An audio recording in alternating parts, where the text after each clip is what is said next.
जय हिंद प्यारे बच्चों। मैं जितेंद्र कुमार पांडे आपका स्वागत करता हूं आपके अपने ही YouTube platform Target with Jitendra पर।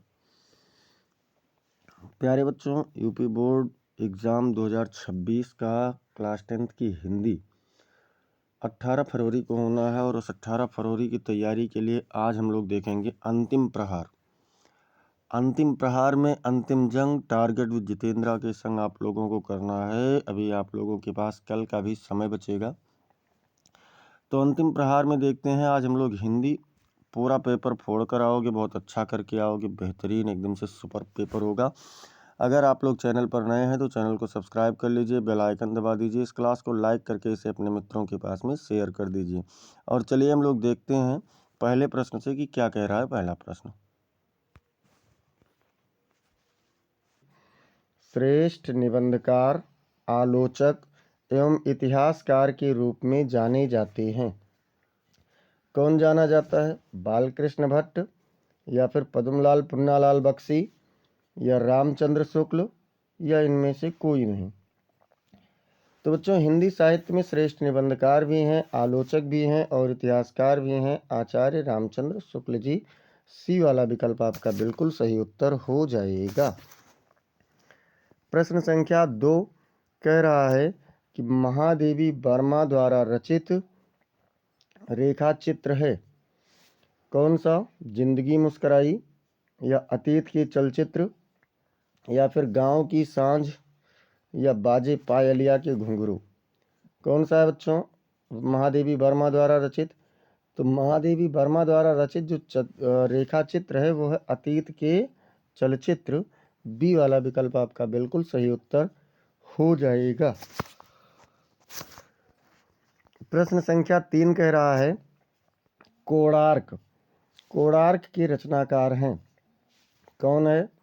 जगदीश माथुर जी हैं, या रामकुमार वर्मा जी हैं, या फिर जयशंकर प्रसाद हैं, या विष्णु प्रभाकर जी हैं। तो बच्चों, कोणार्क के रचनाकार जगदीश माथुर जी हैं। ए वाला विकल्प आपका सही आंसर हो जाएगा। क्वेश्चन नंबर 4 कह रहा है चलो चांद पर चलें के रचनाकार हैं। चलो चांद पर चलें इसके रचनाकार कौन हैं? धर्मवीर भारती, या फिर जयप्रकाश भारती, या अज्ञेय जी हैं, या मोहन राकेश जी हैं। तो बच्चों, चलो चांद पर चलें इसके रचनाकार जयप्रकाश भारती जी हैं। बी वाला विकल्प आपका सही आंसर हो जाएगा। प्रश्न संख्या 5 कह रहा है तूफानों के बीच रचना की विधा है। तूफानों के बीच जो रचना है इसकी विधा क्या है? कहानी है, या उपन्यास है, या फिर एकांकी है, या फिर रिपोर्टाज है। तो बच्चों, तूफानों के बीच जो रचना है ये आप लोगों का रिपोर्टाज है। डी वाला विकल्प आपका सही आंसर हो जाएगा। क्वेश्चन नंबर 6 नंबर कह रहा है कि केशवदास किस काल के कवि हैं? आदिकाल, या रीतिकाल, या फिर भक्ति काल, या आधुनिक काल। केशवदास की बात हो रही है बच्चों, और केशवदास जी हैं रीतिकाल के कवि। और केशवदास को कठिन काव्य का प्रेत भी कहा जाता है। कठिन काव्य का प्रेत किसे कहा जाता है? तो ये कहा जाता है केशवदास जी को। प्रश्न संख्या 7 कह रहा है कि भारत भारती के रचनाकार हैं कौन है? मैथिली शरण गुप्त, या भारतेंदु हरिश्चंद्र, या माखनलाल चतुर्वेदी, या फिर सूरदास जी। तो बच्चों, भारत भारती के रचनाकार हैं मैथिली शरण गुप्त जी। ए वाला विकल्प आपका बिल्कुल सही ऑप्शन हो जाएगा। क्वेश्चन नंबर 8 कह रहा है कि भारतेंदु युग की समयावधि है 1900 से 1928 ईस्वी तक, या फिर 1968 से 1900 ईस्वी तक, या 1919 से 1936 ईस्वी तक, या 1800 से 1826 ईस्वी तक। भारतेंदु युग की समयावधि पूछा गया बच्चों। तो भारतेंदु युग की समयावधि अगर देखें तो 1850 में भारतेंदु जी का जन्म ही हुआ था, और इसे माना जाएगा 1868 से 1900 ईस्वी तक। बी वाला विकल्प यहाँ इसके अनुसार माना जाएगा।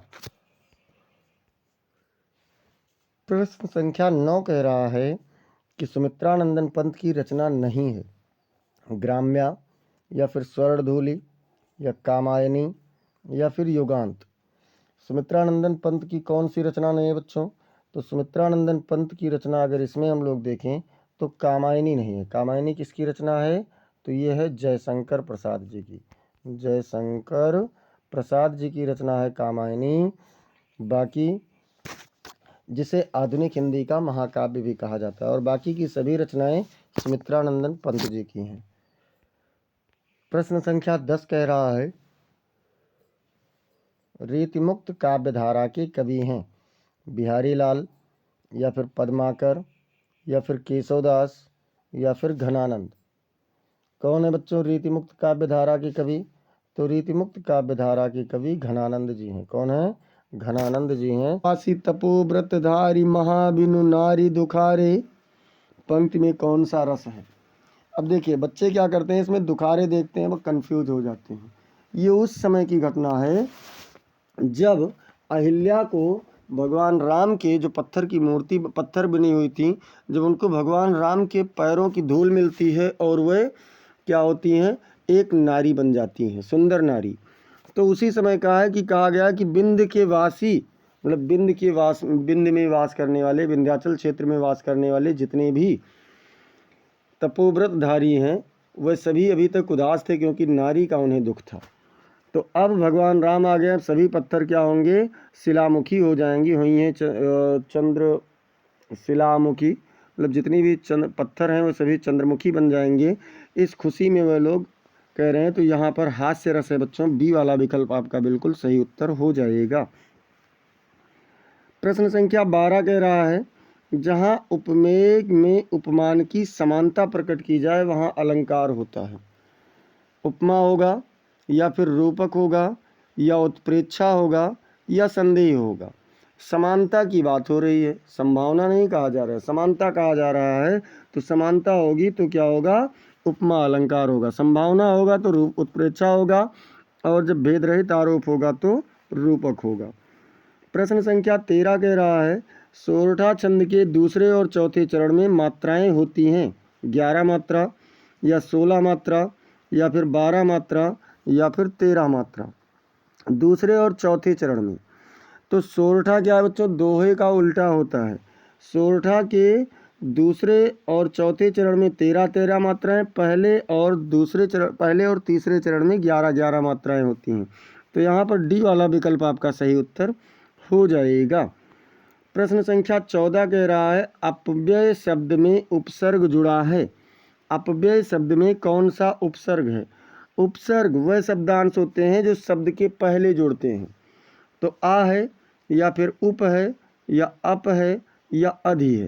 तो क्या है बच्चों, इसमें अप उपसर्ग है। सी वाला विकल्प आपका बिल्कुल सही उत्तर हो जाएगा। प्रश्न संख्या 15 कह रहा है माता पिता में समास है।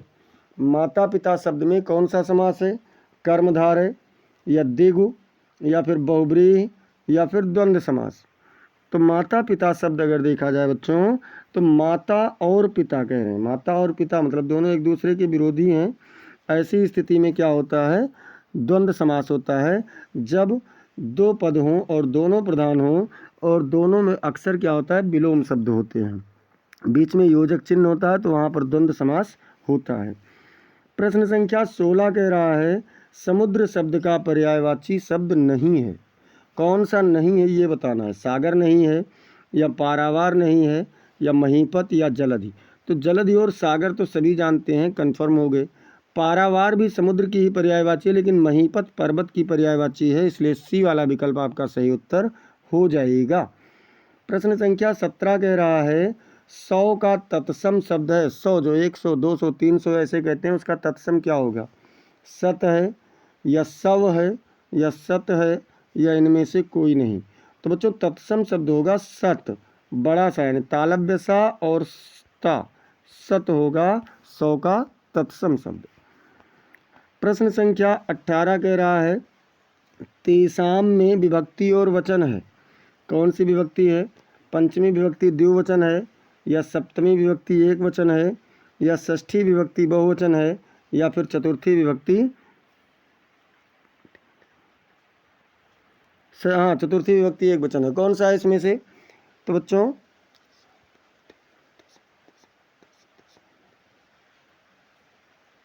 इसमें आपका है षष्ठी विभक्ति बहुवचन। कौन सा है? तो षष्ठी विभक्ति बहुवचन है। इसके बाद में प्रश्न संख्या 19 कह रहा है तुमसे सोया नहीं जा सकता। वाक्य में वाच्य है कर्तवाच्य या भाववाच्य या कर्मवाच्य या इनमें से कोई नहीं। तो देखिए हमने कहा था कि नकारात्मक भाव में होगा और क्या होगा? कर्म का अभाव होगा। तो देखिए इसमें आपका कर्म का अभाव है, कर्म नहीं है, और मतलब अकर्मक क्रिया है। सोना क्या है? एक अकर्मक क्रिया है। और यहाँ पर नकारात्मक भाव है, तो ऐसी स्थिति में ये आपका कर्मवाच्य बन रहा है। प्रश्न संख्या 20 कह रहा है कि विकारी पद नहीं है। गाय नहीं है, या सभा नहीं है, या प्रतिदिन नहीं है, या फिर रमेश नहीं है। कौन सा पद बच्चों विकारी नहीं है? विकार मतलब होता है परिवर्तन। तो जो भी शब्द परिवर्तनकारी नहीं है, परिवर्तनकारी यानी विकारी शब्द में होता है संज्ञा, संज्ञा विकारी होता है। सर्वनाम भी विकारी होता है, सर्वनाम के साथ साथ आपका क्रिया भी विकारी होता है, और क्रिया के साथ क्या होता है? तो आप लोगों का विशेषण भी विकारी शब्द होता है। अब इसमें देखें तो गाय संज्ञा है, सभा भी संज्ञा है, और रमेश भी संज्ञा है, लेकिन कि भाव विलास के रचनाकार हैं। भाव विलास के रचनाकार कौन है? केशवदास जी हैं, या देव हैं, या फिर पद्माकर हैं, या मतीराम हैं। भाव विलास के रचनाकार कौन है बच्चों? आप लोगों को कमेंट सेक्शन में बताना है। केशवदास की रचना कौन है? तो रसिक प्रिया, कवि प्रिया, रामचंद्रिका। और देव की रचना है भाव विलास। कौन सी रचना है? भाव विलास। और पद्माकर और मतीराम इनका ये नहीं है। अगला प्रश्न चलते हैं, प्रयोगवादी काव्य की विशेषता है। तो प्रयोगवादी काव्य की विशेषता क्या है? चित्रमयी कल्पना की प्रधानता, या फिर रूढ़ियों के प्रति विद्रोह, या फिर प्राकृतिक वर्णन है, या फिर आश्रयदाताओं की प्रशंसा है। तो आश्रयदाताओं की प्रशंसा बच्चों कौन से उसमें किया गया था? तो ये आप लोगों का किया गया था वीरगाथा काल में। प्राकृतिक वर्णन किया गया है छायावाद युग में। और चित्रमयी कल्पना की जो प्रधानता है, और रूढ़ियों, चित्रमयी कल्पना की प्रधानता ये भी आपका उसी में है, लेकिन रूढ़ियों के प्रति विद्रोह, रूढ़ियाँ अर्थात जो पुरानी आदतें हैं या पुरानी मान्यताएं हैं उनके प्रति विद्रोह की भावना प्रयोगवादी काव्य की विशेषता रही है। अगला प्रश्न देखते हैं। अगला प्रश्न कह रहा है कि काव्य की प्रवृत्ति एवं रचना शैली के आधार पर रीतिकाल की कितनी धाराएं स्वीकार की गई हैं? 1 है, या फिर 5 है, या 3 है, या 6 है। तो बच्चों एक तो हुआ रीतिबद्ध काव्य, दूसरा हुआ रीति मुक्त, दूसरा क्या है? दूसरा मुक्त है, और तीसरा क्या है? तो तीसरा सिद्ध है। तो इस प्रकार से अगर हम लोग देखें तो 3 धाराएं बनती हैं। कितनी धाराएं बनती हैं? 3 धाराएं बनती। अगला प्रश्न चलते हैं। अगला प्रश्न कह रहा है कि जौहर काव्य के रचनाकार हैं। तो जौहर काव्य के रचनाकार कौन हैं? श्याम नारायण पांडे जी हैं, या राम नरेश त्रिपाठी हैं, या सुमित्रानंदन पंत जी हैं, या फिर धर्मवीर भारती जी हैं। तो बच्चों जौहर काव्य के रचनाकार श्याम नारायण पांडे जी हैं। कौन हैं? तो श्याम नारायण पांडे जी हैं। अगला देखते हैं। अगला कह रहा है कि चिदम्बरा के रचनाकार हैं। चिदम्बरा के रचनाकार कौन हैं? जयशंकर प्रसाद जी हैं, या फिर सूर्यकांत त्रिपाठी निराला हैं, या सुमित्रानंदन पंत हैं, या फिर महादेवी वर्मा है। तो महादेवी वर्मा की यामा है, निहार है, नीरजा है। सुमित्रानंदन पंत की बात करें तो इनका पल्लव है, गुंजन है, बीड़ा, ग्रंथि और चिदम्बरा भी इन्हीं की रचना है। सूर्यकांत त्रिपाठी निराला को अगर हम लोग देखें तो सूर्यकांत त्रिपाठी निराला की कौन कौन सी रचना है बच्चों? तो इनकी रचना है अनामिका, परिमल, गीतिका, ये सभी निराला जी की रचना है। और जयशंकर प्रसाद जी की अगर बात करें तो इनकी रचना है कामायनी, आंसू, झरना, लहर, ये सभी प्रसाद जी की रचनाएं हैं। अगला प्रश्न चलते हैं। अगला प्रश्न कह रहा है कि पुनि पुनि मुनि उकसहि अकुलाहि, देख दशा हरगन मुस्काहि। मतलब जो बार बार जब मुनि लोग देखते हैं तो व्याकुल होकर के बहुत ही उकसाते हैं, मतलब कह सकते हैं कि उनके मन में बड़ी उत्सुकता आ रही है। और जब उनकी ये दशा देखते हैं तो हर गण अर्थात जो प्रभु शिव जी के गण हैं वो मुस्कुराने लगते हैं। अब पूछ रहे हैं उपर्युक्त पंक्तियों में कौन सा रस है? वीर रस है, या हास्य रस है, या करुण रस है, या वात्सल्य रस है। तो बच्चों यहाँ पर मुस्कान है अर्थात हास्य रस होगा, आपका बी वाला विकल्प सही उत्तर हो जाएगा। अगला प्रश्न कह रहा है आहुति सी गिर पड़ी चिता पर चमक उठी ज्वाला सी, उपर्युक्त पंक्ति में कौन सा अलंकार है। मतलब जैसे आहुति के समान वो चिता पर गिर पड़ी, यानी झांसी की रानी के लिए कहा गया है, और ज्वाला अर्थात लपट के समान चमक उठी, तो ये कहाँ पर कौन सा अलंकार होगा। अनुप्रास है या फिर उपमा है या श्लेष अलंकार है या रूपक अलंकार है। तो बच्चों जहाँ सा सी से मिलने लगे, सा सी से अगर मिले तो समझ जाओ कि वहाँ पर उपमा अलंकार है। सा सी से सम समान सरिस ये सभी क्या हैं, उपमा के उदाहरण हैं। अगला देखते हैं दोहा छंद का ठीक उल्टा छंद कौन सा होता है। तो दोहा में क्या होता है, जैसे इसमें 3 चरण होते हैं, पहला और तीसरा, मतलब 4 चरण होते हैं, पहला और तीसरा और दूसरा और चौथा। तो बच्चों जो पहले और तीसरे चरण में 13-13 मात्रा होती है, दूसरे और चौथे चरण में 11-11 मात्रा होती है। तो अगर हम लोग बात करें कि इसका ठीक उल्टा, तो इसका ठीक उल्टा होता है सोरठा। सोरठा के पहले और तीसरे में क्या होता है 11-11 मात्रा, दूसरे और चौथे में 13-13 मात्रा होती है। अगला कह रहा है अनुरूप शब्द में प्रयुक्त उपसर्ग है। अनुरूप शब्द में कौन सा उपसर्ग है बच्चों, आ उपसर्ग है या अन है या अनु है या फिर रूप है। अगर हम लोग बात करें उपसर्ग की, तो उपसर्ग वह शब्दांश होते हैं जो किसी शब्द के आरंभ में जुड़ करके उसके रूप और अर्थ में परिवर्तन कर देते हैं। तो इसमें कौन सा है, अनु है। कौन सा है बच्चों, अनु है। अगला प्रश्न कह रहा है कि राम कृष्ण में कौन सा समास है। राम कृष्ण में कौन सा समास है, बेभाव है या द्वंद्व समास है या फिर कर्मधारय समास है या तत्पुरुष समास है। तो राम कृष्ण का अगर हम विग्रह करेंगे तो क्या होगा, राम और कृष्ण। इसका विग्रह क्या होगा बच्चों, राम और कृष्ण, जो कि यहाँ पर कौन सा समास बना रहा है, तो ये आपका बना रहा है द्वंद्व समास। कौन सा है, द्वंद्व समास हो जाएगा। अगला कह रहा है वायु समीर बयार पर्याय हैं, ये किसके पर्यायवाची हैं, सूर्य के हैं या फिर तारे के हैं या हवा के हैं या फिर बादल के हैं। तो बच्चों सूर्य का भानु भास्कर रवि दिवाकर ये सभी सूर्य के पर्यायवाची हैं। और अगर बादल के देखें तो अम्बुद जलद नीलद नीरद तोयद वारिद ये सभी बादल के हैं। तारों की पर्यायवाची आप लोग कमेंट में बता दीजिए, और ये सभी किसके पर्यायवाची हैं, तो ये सभी हवा के पर्यायवाची हैं। अगला देखते हैं। अगला प्रश्न आपसे कह रहा है कि तस्मय शब्द में विभक्ति एवं वचन है।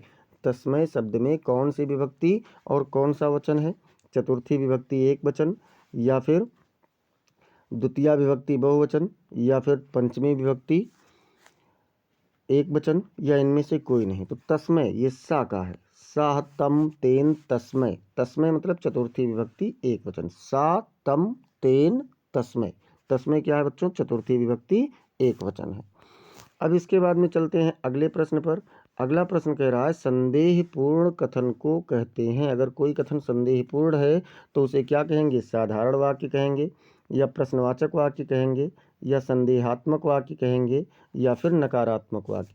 तो जब संदेह होगा तो जाहिर सी बात है उसको संदेहात्मक वाक्य कहेंगे। तो आपका सी वाला विकल्प सही उत्तर हो जाएगा। अगला प्रश्न कह रहा है मैं पत्र लिखूंगा वाक्य का कर्मवाच्य में परिवर्तित वाक्य है। मतलब मैं पत्र लिखूंगा, इसका कर्मवाच्य में परिवर्तित क्या होगा, मेरे द्वारा पत्र लिखा जाएगा या फिर मुझे पत्र लिखना है या मैं पत्र लिख रहा हूँ या फिर मुझे पत्र लिखना था। तो बच्चों मेरे द्वारा पत्र लिखा जाएगा, ये आपका क्या हो जाएगा, कर्मवाच्य हो जाएगा। ए वाला विकल्प आपका सही आंसर हो जाएगा। अगला कह रहा है कि स्थानवाचक क्रिया विशेषण है। स्थानवाचक क्रिया विशेषण इसमें से कौन सा है, प्रतिदिन है या आसपास है या फिर बहुत है या स्वयं है। स्थान की बात हो रही है तो स्थान कौन से शब्द से पता चल रहा है, आसपास से। एक बार सभी लोग क्लास को जे अब यहाँ से शुरू होता है वर्णनात्मक प्रश्न खंडवा में, जिसमें क्या कह रहा है, पहला प्रश्न निम्नलिखित गद्यांश पर आधारित 3 प्रश्नों का उत्तर दीजिए। और ये प्रत्येक प्रश्न आपका क्या होगा, 3 प्रश्न है, 2-2 नंबर के होंगे, 6 नंबर का टोटल होगा। यहाँ कह रहे हैं कि भिन्न भिन्न धर्मों के मानने वाले भी जो सारी दुनिया के सभी देशों में बसे हुए हैं, यहाँ भी थोड़ी थोड़ी संख्या में पाए जाते हैं। और जिस तरह यहाँ की बोलियों की गिनती आसान नहीं, जैसे पूरी दुनिया में अलग अलग धर्म के जो भी लोग बसे हुए हैं वे सभी लोग यहाँ पर पाए जाते हैं। और क्या कहा कि जो मतलब जिस तरह से यहाँ की बोलियों की गिनती आसान नहीं, उसी तरह यहाँ भिन्न भिन्न धर्मों के संप्रदायों की भी गिनती आसान नहीं है। मतलब अलग अलग धर्मों के संप्रदायों की गिनती भी यहाँ पर आसान नहीं कार्य नहीं है।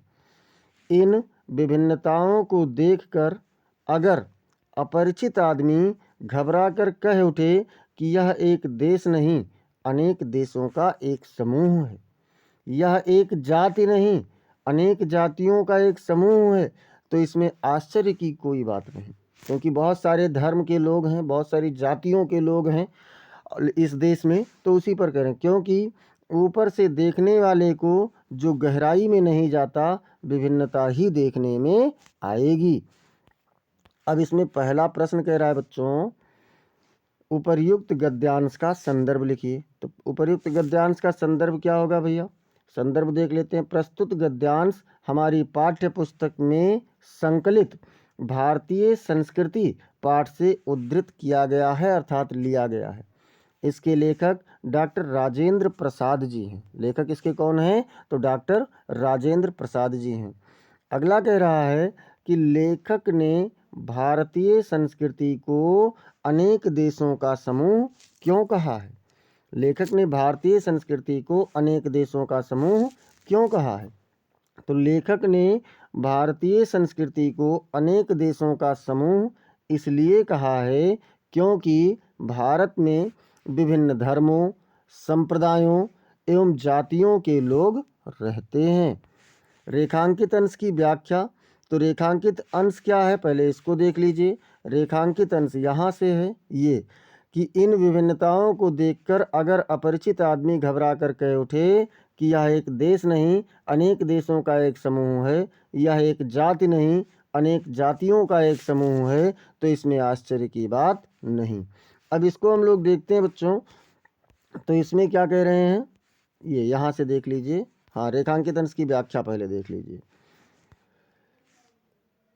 इन पंक्तियों में लेखक कहता है कि भारत के विभिन्न प्रांतों की विभिन्नताओं को देखकर कोई अजनबी व्यक्ति ऐसा अनुभव कर सकता है कि भारत एक देश ना होकर कई देशों का समुच्चय है। इसी प्रकार भारत की अनेक जातियों को अनेक राष्ट्रीयताओं में गिना जा सकता है। ऊपर से देखने पर ऐसा ही आभास मिलता है, जबकि गहराई में देखने पर पता चलता है कि सब ने एक में मिश्रित होकर विराट भारतीय संस्कृति की उच्चता को और अधिक गौरवशाली बनाया है। अब देखते हैं बच्चों, इसमें अथवा में मान लो आप उसे नहीं कर पा रहे हैं तो आप इसे कर दीजिएगा कि हिंदी में प्रगतिशील साहित्य का निर्माण हो रहा है। उसके निर्माता यह समझ रहे हैं कि उनकी साहित्य में भविष्य का गौरव निहित है, पर कुछ ही समय के बाद उनका यह साहित्य भी अतीत का स्मारक हो जाएगा और आज जो तरुण हैं वही वृद्ध होकर अतीत के गौरव का स्वप्न देखेंगे। उनके स्थान में तरुणों का फिर दूसरा दल आएगा जो भविष्य का स्वप्न देखेगा। दोनों के ही स्वप्न सुखद होते हैं क्योंकि दूर के ढोल सुहावन होते हैं। जैसे जब हम दूर की चीज़ों को सोचते हैं, दूर के ढोल को सुनते हैं तो अच्छी लगती है, और जब उसके करीब में जाते हैं तो उसकी कर्कशता कानों में तकलीफ देने लगती है। अब इसमें आप लोगों से कह रहे हैं कि उपर्युक्त गद्यांश का संदर्भ लिखिए। तो उपर्युक्त गद्यांश का चलिए देख लेते हैं। प्रस्तुत गद्यांश हमारी पाठ्य पुस्तक हिंदी के गद्य खंड में संकलित क्या लिखूं, एक पाठ है क्या लिखूं नामक संकलित ललित निबंध से उद्धृत किया गया है। इसके लेखक कौन है? तो इसके लेखक पद्मलाल पुन्नालाल बख्शी जी हैं। कौन है बच्चों? पद्मलाल पुन्नालाल बख्शी जी हैं। रेखांकित अंश की व्याख्या में देखते हैं तो रेखांकित अंश की व्याख्या कह रही है कि आज का साहित्यकार एक तरुण की तरह भविष्य के गौरव को निहारना चाहता है। जैसे कोई युवा व्यक्ति अपने भविष्य को देखता है, उसके बारे में चिंता करता है, उसी प्रकार से आज का साहित्यकार भी है। किंतु जिस प्रकार एक तरुण समय के साथ साथ वृद्धावस्था में पहुंच जाता है, उसी प्रकार साहित्य भी सदैव आधुनिक नहीं रहता। क्या कहा कि जैसे एक युवा व्यक्ति वृद्ध अवस्था में पहुंच जाता है, वैसे ही साहित्य भी बदलता रहता है, हमेशा नया ही नहीं रहता। इसी प्रकार जो तरुण आज भविष्य के गौरव की कल्पना में खोए हुए हैं, अब देखते हैं। कह रहे हैं कि इसमें पहला प्रश्न मतलब अगला प्रश्न है, प्रस्तुत गद्यांश में प्रगतिशीलता का क्या अर्थ है। तो भैया प्रगतिशीलता का अर्थ क्या है, ऐसे साहित्य से है जिसमें भविष्य का गौरव निहित हो। अब अगला प्रश्न हम लोगों का कह रहा है कि निम्नलिखित पद्यांश पर आधारित 3 प्रश्नों के उत्तर दीजिए। इसमें भी एक प्रश्न 2 नंबर का होगा, जिसमें कह रहा मोर पखा सिर ऊपर राखियों गुंज की माल गले पहिरोंगी, ओढ़ पीताम्बर लय लकुटी बन गोधन ग्वारन संग फिरोंगी, भावत सो ही मेरे रस खान सो तेरे कहे सब सांग करोंगी, या मुरली मुरलीधर की अधरान धरी अधरान धरोंगी। मोर पखा मतलब मोर का पंख सिर ऊपर राखी हूँ, मतलब सिर के ऊपर रखूंगी। कौन कह रही है, एक गोपी कह रही है कि मैं भगवान कृष्ण के लिए मोर के पंख को सिर पर रख लूंगी, गुंजे की माला को गले में पहन लूंगी, पीताम्बर ओढ़ लूंगी, लकुटी मतलब कंबल, कंबल को लेकर के लाठी को लेकर के वन में गायों और ग्वालबालों के संग में भ्रमण करूंगी। मैं वो सारे काम, रसखान जी कह रहे हैं कि गोपी कहती है कि मैं वो सारे काम करूंगी जो मेरे प्रियतम अर्थात श्री कृष्ण को अच्छे लगते हैं। लेकिन मुरलीधर अर्थात भगवान कृष्ण की उस मुरली को ना तो मैंने कभी अपने होठों पर रखा है और ना ही कभी अपने होठों पर रखूंगी। अधरान धरी अधरान धरोंगी, मतलब ना तो अपने होठों पर रखा है और ना ही कभी उसे अपने होठों पर रखूंगी। संदर्भ कह रहे हैं तो बच्चों आप लोग संदर्भ लिख लेंगे, बस मैंने संक्षिप्त में लिख लिया है। उपर्युक्त पद्यांश का संदर्भ लिखिए। जो मैंने आपको संक्षिप्त में बताया है कि सवैया है, तो प्रस्तुत सवैया हमारी पाठ्य पुस्तक हिंदी में सवैया नामक शीर्षक से संकलित लिया गया है और इसके रचयिता रसखान जी हैं। आप इस तरीके से लिख सकते हैं। रेखांकित अंश की व्याख्या कह रहे हैं तो रेखांकित अंश की व्याख्या में क्या है बच्चों, वो एक गोपी कह रही कि हे सखी मैं भगवान श्री कृष्ण के मोर पंख को सिर के ऊपर रख लूँगी। क्या कहती है कि हे सखी मैं भगवान श्री कृष्ण के मोर पंख को सिर के ऊपर रख लूँगी, गले में वनमाला धारण कर लूँगी, पीताम्बर ओढ़ करके लकुटी लेकर गायों और ग्वालों के साथ साथ वन में घूमूंगी। और अगला इसमें कह रहा है कि कृष्ण के वियोग में व्याकुल गोपियों ने कृष्ण की किन लीलाओं का अनुकरण करना चाहा है, मतलब कौन कौन सी लीलाओं का अनुकरण करना चाहा है। तो कृष्ण के वियोग में गोपियों ने सिर पर मोर पंख धारण करने, गले में गुंजा की माला पहनने, पीताम्बर ओढ़ने, ग्वाल बालों के संग साथ वन में लाठी लेकर गाय चराने जैसी कृष्ण की लीलाओं का अनुसरण करना चाहा है। मान लो आप इसे नहीं कर पा रहे हैं तो आप अथवा में इसको कर देना। और ये क्या है, ऊधो मोहि ब्रज बिसरत नाही। भगवान श्री कृष्ण अपने मित्र ऊधो से कह रहे हैं कि हे ऊधो मैं ब्रज को नहीं भूल पा रहा हूँ, ब्रज मुझे बहुत याद आता है। वृंदावन गोकुल वन उपवन सघन कुंज की छाही, क्या क्या उसमें याद आ रहा है, वो वृंदावन याद आ रहा है, वो गोकुल के बाग बगीचे याद आ रहे हैं और वहाँ पर जो सघन कुंजे की छाया है वो भी मुझे याद आ रही है।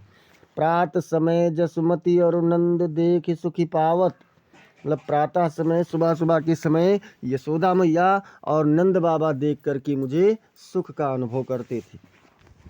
माखन रोटी दह्यो सजायो अति हित साथ खवावत, मतलब मक्खन रोटी दही सजाओ ये सभी बहुत ही प्रेम के साथ, अतिहित मतलब अत्यधिक प्रेम के साथ मुझे खिलाते थे। गोपी ग्वाल बाल संग खेलत, सब दिन हंसत सिरात। मतलब मैं पूरे दिन गोपियों के साथ, ग्वाल बालों के साथ खेलता रहता था और प्रत्येक दिन हंसता था और उनसे नाराज भी होता रहता था। सूरदास धनि धनि ब्रजवासी, जिनसो हित जदुनाथ। सूरदास जी कहते हैं कि वे ब्रजवासी धन्य हैं जिनके बारे में यदुनाथ अर्थात यदुनंदन भगवान श्री कृष्ण जी चिंता करते हैं, अपना प्रेम लगाए बैठे हुए हैं।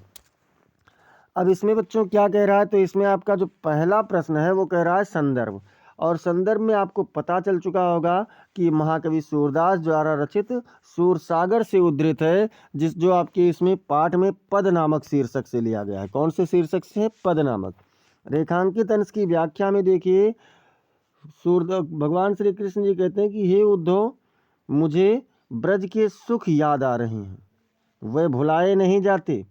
आज मुझे वृंदावन, गोकुल की वन वाटिकाएं, घने कुंजों की छाया, सभी के सुख सता रहे हैं।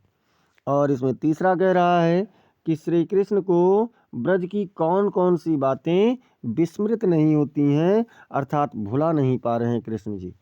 तो बच्चों, श्री कृष्ण जी को ब्रज के वन उपवन, सघन कुंज की छाया, माखन रोटी एवं दही खाना, गोपियों एवं ग्वाल बालों के साथ खेलना आदि बातें विस्मृत नहीं होती हैं। अगला प्रश्न भी यहाँ से एक बार सभी लोग जोरदार तरीके से क्लास को शेयर कर दीजिए, अधिक से अधिक शेयर कर दीजिए। यूपी एमएसपी वाला जारी ये मॉडल पेपर आप लोगों का चल रहा है, और आप लोगों को बता दें कि इससे बाहर आपका आने के चांसेस भी कम हैं। दिए गए संस्कृत गद्यांश में से किसी एक का संदर्भ सहित हिंदी में अनुवाद कीजिए। मतलब संस्कृत गद्यांश 2 दिया जाएगा और 2 में से किसी एक का आपको अनुवाद करना होगा, वो भी संदर्भ सहित। तो क्या है? इयम नगरी विविध धर्माणाम संगम स्थली।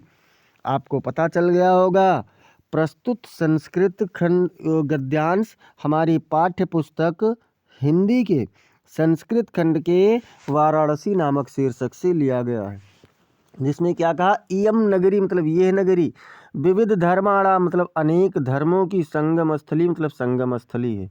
ये नगरी अनेक धर्मों की संगम स्थली है। महात्मा बुद्ध, तीर्थंकर पार्श्वनाथ, शंकराचार्य, कबीरा, गोस्वामी तुलसीदास, अन्ये च बहवः महात्मा अत्रागत्य स्वीयान् विचारान् प्रसारयन्। मतलब महात्मा बुद्ध, तीर्थंकर महावीर, पार्श्वनाथ, शंकराचार्य, कबीर, गोस्वामी तुलसीदास, अन्य च बहवा और अन्य बहुत से महात्मा अत्रागत्य मतलब यहाँ आकर के अपने अपने विचारों का प्रचार प्रसार किया। न केवलम दर्शने साहित्ये धर्मे अपितु कला क्षेत्रे अपि इयं नगरी विविधानां कलानां शिल्पानांच कृतिम लोके विश्रुता। न केवल दर्शन शास्त्र में, साहित्य में, धर्म में, बल्कि कला के क्षेत्र में भी यह नगरी अनेकों कलाओं और शिल्पों के लिए संसार में प्रसिद्ध है। अत्रस्य कौशे साटिकाः देशे देशे सर्वत्र स्पृहन्ते। यहाँ की शाल और साड़ियाँ देश पूरे देश में सभी जगह पर पसंद की जाती हैं। आप चाहें तो इस हिंदी अनुवाद का स्क्रीनशॉट ले लीजिए। स्क्रीनशॉट इसका ले लेंगे तो आप दोबारा से इसको जब चाहेंगे तो आप रिवीजन कर सकते हैं। अथवा क्या कह रहा है बच्चों? अथवा में है कि अस्माकं संस्कृति मतलब हमारी संस्कृति सदा गतिशीला वर्तते, हमेशा गतिशील रहती है। हमारी संस्कृति हमेशा गतिशील रहती है। मानव जीवन संस्कर्तुम ऐसा यथा समयम नवा नवा विचारधाराम स्वीकरोति। मानव जीवन को संस्कारित करने के लिए ये समय समय पर नए नए विचारधाराओं को स्वीकार करती है। नयाम शक्ति चा प्राप्नोति और नई शक्ति प्राप्त करती है। अत्र दुराग्रह नास्ति, यहाँ पर दुराग्रह नहीं है। यत युक्ति युक्तम कल्याणकारी चा, जहाँ पर कोई भी कल्याणकारी उपाय होता है, तदत्र सहर्ष गृहीत भवति, वहाँ से बहुत प्रसन्नता के साथ इसे ग्रहण कर लिया जाता है। एतस्याः गतिशीलतायाः रहस्यम मानव जीवनस्य शाश्वत मूल्येषु निहितम्, इसकी गतिशीलता का रहस्य मानव जीवन के शाश्वत मूल्यों में निहित है। तद यथा, जिससे कि जैसे सत्यस्य प्रतिष्ठा मतलब सत्य की सम्मान, सर्वभूतेषु संभावः सभी के बीच में समान भाव, विचारेषु औदार्यम विचारों में उदारता, आचारे दृढ़ता चेति और आचार में दृढ़ता, आचरण में दृढ़ता है। तो इस प्रकार से बच्चों ये भी समाप्त हुआ। इसका आप देखिए कौन से पाठ से है, तो भारतीय संस्कृति से हिंदी अनुवाद का स्क्रीनशॉट ले लीजिए। और इसके बाद हम लोग चलते हैं अगले प्रश्न पर। अगला प्रश्न कह रहा है कि दिए गए संस्कृत पद्यांश में से किसी एक का संदर्भ सहित हिंदी में अनुवाद कीजिए। मतलब एक दो होंगे तो किसी भी एक का कर देना। अब ये कह रहे हैं माता गुरुतरा भूमि, माता मतलब माता जी, गुरुतरा मतलब बड़ी हैं या महान हैं, भूमि माने भूमि से, माता भूमि से अधिक महान है। खात पितोच्चतस्तथा, और पिताजी का स्थान कहाँ है, खात अर्थात खाई यानी गर्त से भी बहुत ऊंचा है पिताजी का स्थान। मनः शीघ्रतरम वातात, और मन वायु से भी अधिक तेज है। चिंता बहुतरी तृणात, और चिंता तिनके से भी अधिक तेज ज्वलनशील है। कौन से पाठ से है बच्चों, तो ये जीवन सूत्राणी से है। कौन से पाठ से है, जीवन सूत्राणी से है। इसका स्क्रीनशॉट आप चाहें तो ले सकते हैं, अथवा मान लो आप उसे नहीं कर पा रहे हैं तो आप इसे कर सकते। ये क्या कह रहा है बच्चों, आपदो दूरगामी चा साक्षरो न चा पंडिता, अमुक स्फुट वक्ता चायो जानाति सह पंडिता। आपदो दूरगामी चा मतलब अपढ़, अपदो मतलब बिना पैर के भी, दूरगामी चा दूर जा सकता है, साक्षरो ना चा पंडिता और साक्षर ना होते हुए भी, शिक्षित ना होते हुए भी पंडित है। अमुख स्फुट वक्ता मतलब अमुख है अर्थात बिना मुख के है, मौन होते हुए भी स्फुट वक्ता स्पष्टवादी है। यो जानाति सा पंडिता, जो उसके बारे में जानता है वही पंडित है। और ये आपका प्रबुद्धो ग्रामीण नामक पाठ से लिया गया है। अब इसमें आप लोग चलेंगे अगले प्रश्न पर, और एक बार सभी लोग जोरदार तरीके से क्लास को लाइक कर दीजिए और इसे अपने मित्रों के पास में शेयर भी करते रहिए। कम से कम कुछ कमेंट आता रहे तो थोड़ा सा मनोबल बढ़ा रहता है। आप लोगों का सपोर्ट ही मेरा मनोबल बढ़ाता है, और आप लोगों का सपोर्ट ही चैनल को इस स्तर तक लाया है। अगला कह रहा बच्चों, अपने पठित खंडकाव्य के आधार पर निम्नलिखित प्रश्नों में से किसी एक का उत्तर दीजिए। जिसमें क्या है, ज्योति जवाहर खंड काव्य की कथा वस्तु संक्षेप में लिखिए। पहला ही भाग है। तो चलिए हम लोग ज्योति जवाहर, चूँकि हमारे गोंडा जिले का भी है इसलिए हम लोग चाहेंगे कि ज्योति जवाहर का खंड काव्य हो जाए। ज्योति जवाहर खंड काव्य की कथा वस्तु भारत के प्रथम प्रधानमंत्री जवाहरलाल नेहरू के विराट व्यक्तित्व पर केंद्रित है। इसमें किसी एक कहानी या घटना का वर्णन नहीं है, बल्कि कवि ने अपनी कल्पना के माध्यम से नेहरू जी के संपूर्ण व्यक्तित्व को भारत की समग्रता के प्रतीक के रूप में प्रस्तुत किया है। काव्य का आरंभ, कह रहे हैं कि काव्य का आरंभ नेहरू जी के अलौकिक रूप के वर्णन से होता है। कवि कल्पना करता है कि नेहरू जी भारत भ्रमण पर हैं और संपूर्ण भारत उनके व्यक्तित्व में समाहित है।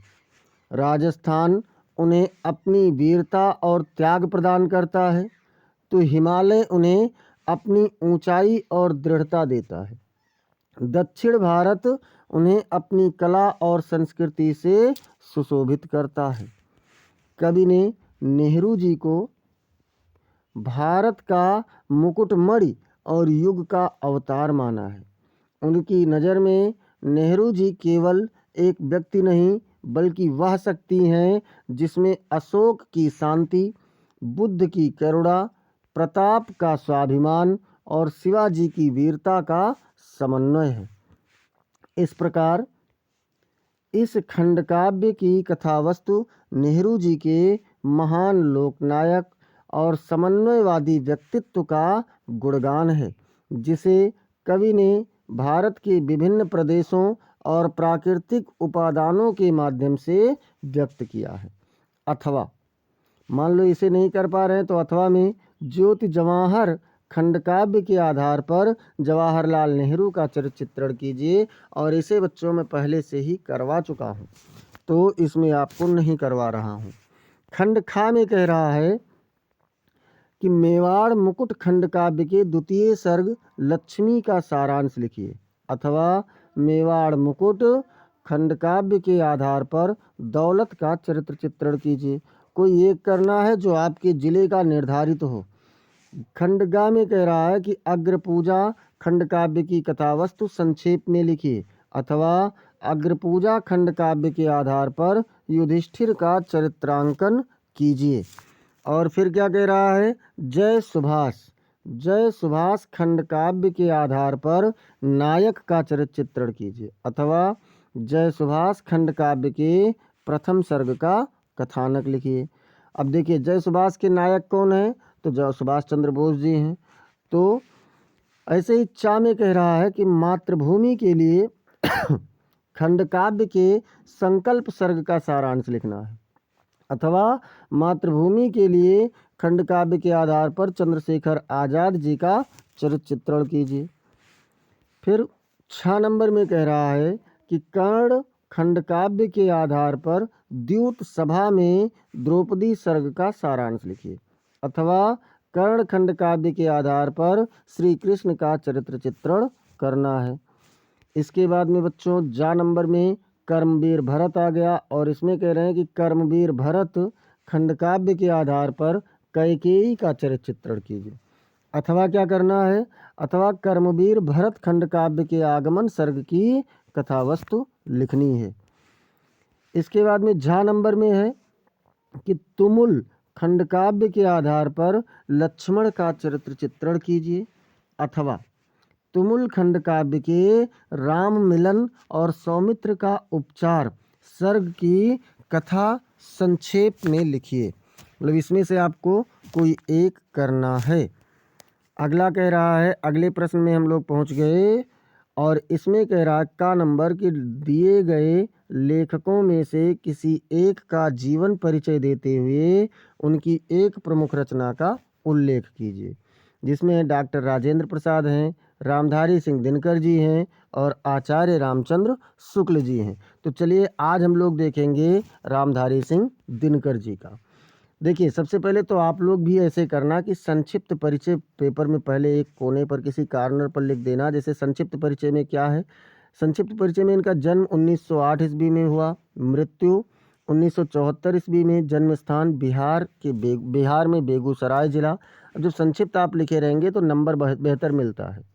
फिर क्या कह रहे हैं, शिक्षा में बीए, इन्हें भागलपुर विश्वविद्यालय द्वारा डीलिट की सम्मानित उपाधि से विभूषित किया गया था।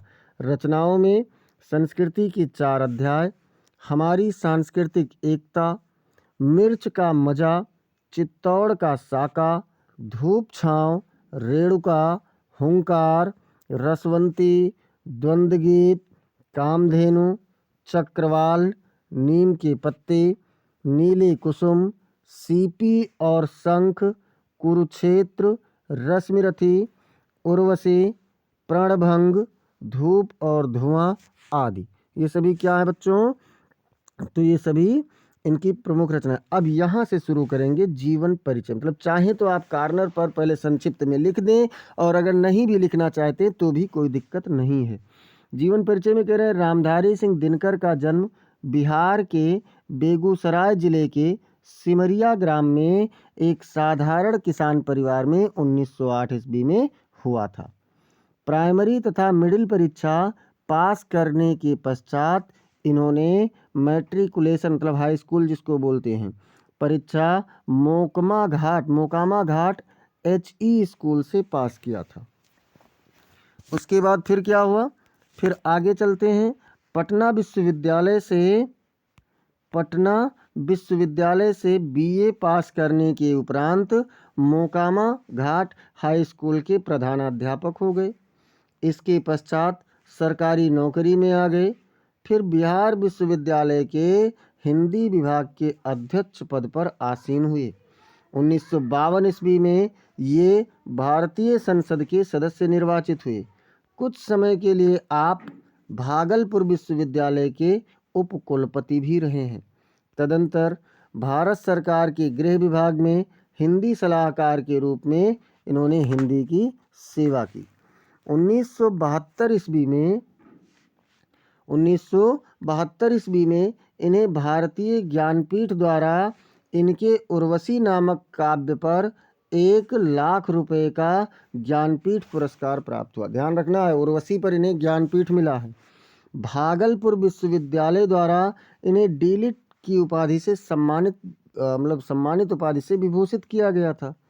1959 में भारत सरकार ने इन्हें पद्म विभूषण की उपाधि से अलंकृत किया था। प्रतिनिधि लेखक तथा कवि के रूप में इन्होंने कई बार विदेश यात्राएं की।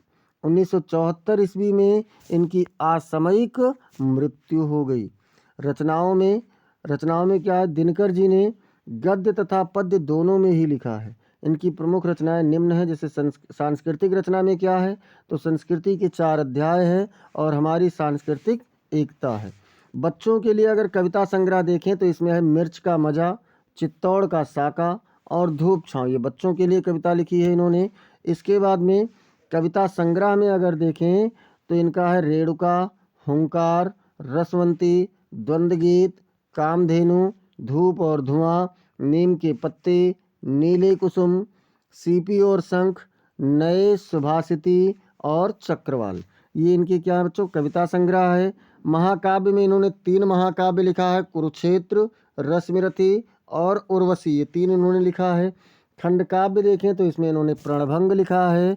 और वर्णनात्मक काव्य में क्या लिखा है, बारदौली विजय, बापू और इतिहास के आंसू और दिल्ली। अब इसके बाद बच्चों चलते हैं खा वाले पर। और खा वाले में कह रहा है कि दिए गए कवियों में से किसी एक का जीवन परिचय देते हुए उनकी एक प्रमुख रचना का उल्लेख कीजिए।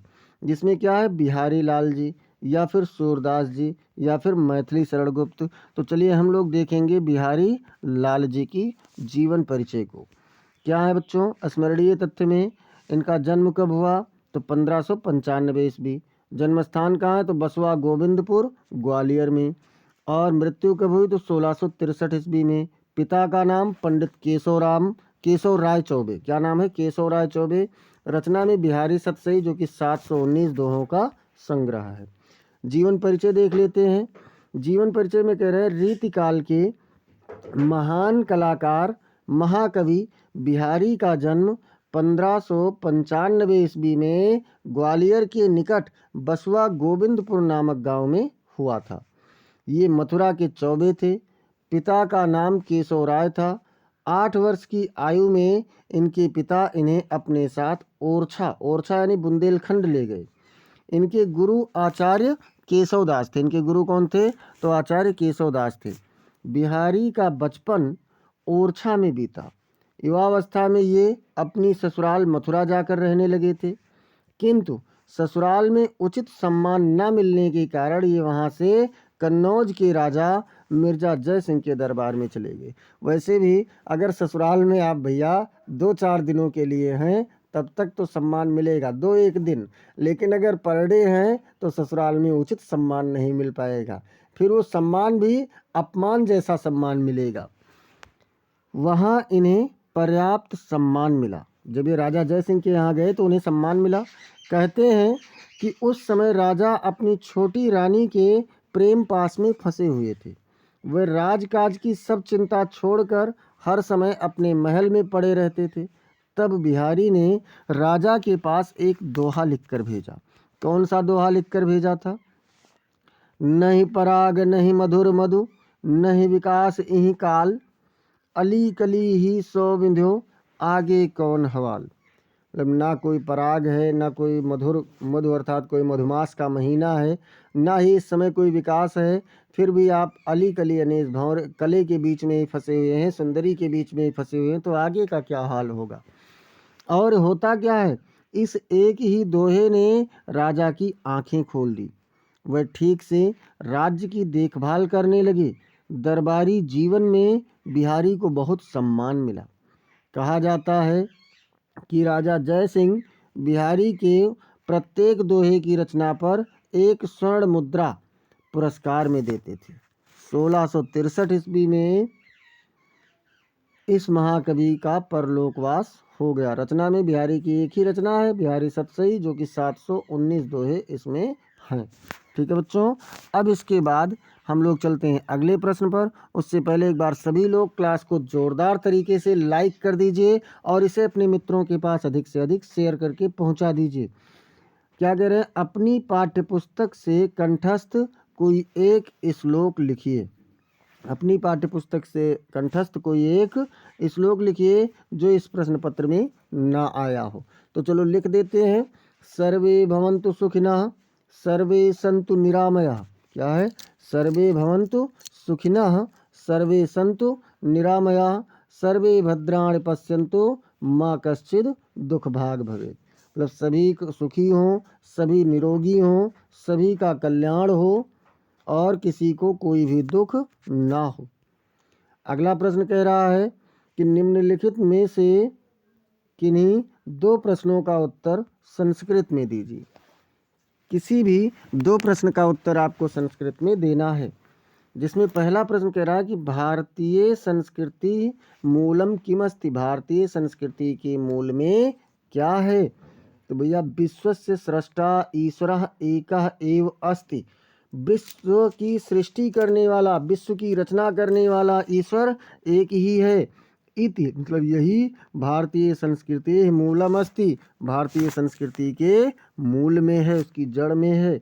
अगला कह रहे हैं का संस्कृति ही सदा गतिशीला वर्तते। किसकी संस्कृति, कौन सी संस्कृति हमेशा गतिशील है? तो भारतीय संस्कृति ही सदा गतिशीला वर्तते, मतलब भारतीय संस्कृति हमेशा गतिशील है। अगला कह रहे पुरुराजा केन सह युद्धम अकरोत्। पुरुराज ने किसके साथ युद्ध किया? तो पुरुराजा अलच्छेन्द्रेण सह युद्धम अकरोत्। पुरुराज ने अलच्छेन्द्र के साथ में, सिकंदर के साथ में युद्ध किया। अगला कह रहे हैं चंद्रशेखरा कहा सी। चंद्रशेखर कौन था? तो भैया चंद्रशेखरा एका प्रसिद्ध क्रांतिकारी देशभक्तश्चासीत्। चंद्रशेखर एक प्रसिद्ध क्रांतिकारी और देशभक्त थे। अगला प्रश्न आप लोगों का कह रहा है, इसको एक बार सभी लोग लाइक शेयर करते रहिए। अगला प्रश्न कह रहा है निम्नलिखित में से किसी एक विषय पर निबंध लिखिए, जिसमें पर्यावरण प्रदूषण है, विज्ञान अभिशाप या वरदान है, यातायात के नियम हैं और जनसंख्या लाभ या हानि है। तो चलिए हम लोग देखते हैं यातायात के नियम पर। यातायात के नियम हमारे दैनिक जीवन में एक महत्वपूर्ण भूमिका निभाते हैं। ये नियम हमें सड़क पर सुरक्षित और सुचारू रूप से यात्रा करने में मदद करते हैं। यातायात के नियमों का पालन करना न केवल हमारी अपनी सुरक्षा के लिए आवश्यक है, बल्कि दूसरों की सुरक्षा के लिए भी महत्वपूर्ण है। यातायात के नियमों का महत्व देख लेते हैं। तो निम्नलिखित है क्या? सुरक्षा है। यातायात के नियम हमें सड़क पर सुरक्षित रहने में मदद करते हैं। और क्या? सुचारू यातायात है, यानी यातायात के नियम सड़क पर सुचारू यातायात को भी सुनिश्चित करते हैं। और क्या करते हैं? दुर्घटनाओं को रोकते हैं। क्या करेंगे बच्चों? तो दुर्घटनाओं को रोकना, यानी कि यातायात के नियम दुर्घटनाओं को रोकने में मदद करते हैं। नियमों का पालन, यातायात के नियमों का पालन करना हमारी जिम्मेदारी है। प्रमुख नियम क्या क्या हैं? तो प्रमुख नियम में जैसे कि हेलमेट पहनना है, दोपहिया वाहन चलाते समय हेलमेट पहनना अनिवार्य है। सीट बेल्ट पहनना है, तो इसमें क्या है? कार चलाते समय सीट बेल्ट पहनना अनिवार्य है। स्पीड लिमिट की बात करें तो सड़क पर निर्धारित स्पीड लिमिट का पालन करना भी अनिवार्य है। और क्या है? ट्रैफिक सिग्नल का पालन, ये भी बहुत ज़रूरी है। ट्रैफिक सिग्नल का पालन करना अनिवार्य है। नशे में वाहन ना चलाना, तो नशे में वाहन चलाना एक अपराध है। मोबाइल फ़ोन का उपयोग ना करना, यानी वाहन चलाते समय मोबाइल फ़ोन का उपयोग करना भी अपराध है। इसके बाद में यातायात के नियमों का उल्लंघन में क्या है बच्चों? तो इसमें कह रहे हैं कि यातायात के नियमों का उल्लंघन करने पर निम्नलिखित दंड लग सकता है। जैसे कि जुर्माना, यातायात के नियमों का उल्लंघन करने पर जुर्माना लग सकता है। लाइब्रेशन मतलब जब्त हो जाता है। लाइसेंस है या गाड़ी है उसको जब्त कर लिया जा सकता है। और जेल भी हो सकती है, जेल भी हो सकता है। कैसे? यातायात के नियमों का उल्लंघन करने पर जेल भी हो सकता है। निष्कर्ष की बात करें तो यातायात के नियम हमारे दैनिक जीवन में एक महत्वपूर्ण भूमिका निभाते हैं। ये नियम हमें सड़क पर सुरक्षित और सुचारू रूप से यात्रा करने में मदद करते हैं। यातायात के नियमों का पालन करना हमारी जिम्मेदारी है और हमें इन नियमों का पालन करना ही चाहिए। तो चलिए अब चलते हैं हम लोग अगले प्रश्न पर। अगला प्रश्न कह रहा है बच्चों कि उत्तर मध्य रेलवे को एक ऐसा शिकायती पत्र लिखिए जिसमें ट्रेन में साफ सफाई और सुविधाएं ना उपलब्ध होने का उल्लेख हो। तो लिख देते हैं भैया, सेवा में मुख्य प्रबंधक महोदय, उत्तर मध्य रेलवे, अलीगढ़, उत्तर प्रदेश। विषय क्या है? ट्रेन में साफ सफाई और सुविधाओं की कमी के संबंध में शिकायत। महोदय, मैं आपको यह पत्र लिखने के लिए मजबूर हूँ कि मैं हाल ही में आपकी ट्रेन से यात्रा करके आया हूँ और मुझे बहुत ही खराब अनुभव हुआ है। ट्रेन में साफ सफाई और सुविधाओं की बहुत ही कमी है, जिसके कारण मेरी यात्रा बहुत ही असुविधाजनक रही है। मुझे निम्नलिखित समस्याओं का सामना करना पड़ा। कौन कौन सी समस्या का सामना करना पड़ा? चलिए देख लेते हैं। जैसे कि साफ सफाई, ट्रेन के कोचों में साफ सफाई की बहुत ही कमी है। सीटों पर धूल और गंदगी जमी हुई थी और बोगी में बदबू आ रही थी। पानी की कमी भी देखने को मिली। ट्रेन में पानी की बहुत ही कमी थी। पानी के नल खराब थे और पीने की पानी की व्यवस्था नहीं थी। और क्या था बच्चों? टॉयलेट की स्थिति। टॉयलेट की स्थिति में क्या है? ट्रेन के टॉयलेट बहुत ही गंदे थे, उनमें बदबू आ रही थी और पानी की व्यवस्था नहीं थी। फैन और लाइट की समस्या भी रही है। ट्रेन के कोचों में फैन और लाइट की समस्या थी। फैन काम नहीं कर रहे थे और लाइट बहुत ही कम थी। खाने की बात करें तो खाने की व्यवस्था में, ट्रेन में खाने की व्यवस्था बहुत ही खराब थी। खाने की गुणवत्ता बहुत ही खराब थी और समय पर खाना नहीं मिल रहा था। मैं आपसे अनुरोध करता हूं कि आप इस मामले में तुरंत कार्रवाई करें और ट्रेन में साफ सफाई और सुविधाओं की व्यवस्था करें। मैं आशा करता हूं कि आप इस मामले को गंभीरता से लेंगे और जल्द ही इस समस्या का समाधान करेंगे। धन्यवाद। आपका विश्वास पात्र। का खागा नाम नहीं लिखना है, दिनांक डाल देना है जिस दिन परीक्षा होगी, यानी आपको अब यहाँ पर 18/2/2026 ही डालना होगा। अथवा मान लीजिए आप उसे नहीं कर पा रहे हैं तो आपको ये करना होगा कि अपनी रुचियों का उल्लेख करते हुए अपने मित्र को पत्र लिखिए। दोनों में से कोई एक करना है। एक मैंने करवा दिया है और इसको शायद कहीं पहले मैंने करवाया है। तो ऐसे ही समस्त क्लासेस को पाने के लिए बच्चों आप लोग चैनल को ज़रूर सब्सक्राइब कीजिए। चैनल को सब्सक्राइब कीजिए, बेल आइकन ज़रूर दबाइए और इस क्लास को आप लोग लाइक कर दीजिए। कोई भी क्लास हो आप लोग लाइक कर दिया कीजिए, क्योंकि एक लाइक से आपका कुछ जाता नहीं है, लेकिन मेरा मनोबल बहुत अधिक बढ़ जाता है कि मेरे चाहने वाले या मेरे प्रिय बच्चों ने आज मेरे लिए एक लाइक किया है। क्लास को अगर क्लास में कोई दिक्कत है, कुछ भी समस्या है, तो आप लोग उसे कमेंट सेक्शन में ज़रूर बताएं। या कोई सुझाव है उसे भी बताएं और इसे अपने मित्रों के पास अवश्य शेयर कर दें। मिलते हैं फिर अगली क्लास में, तब तक के लिए जय हिंद, जय भारत।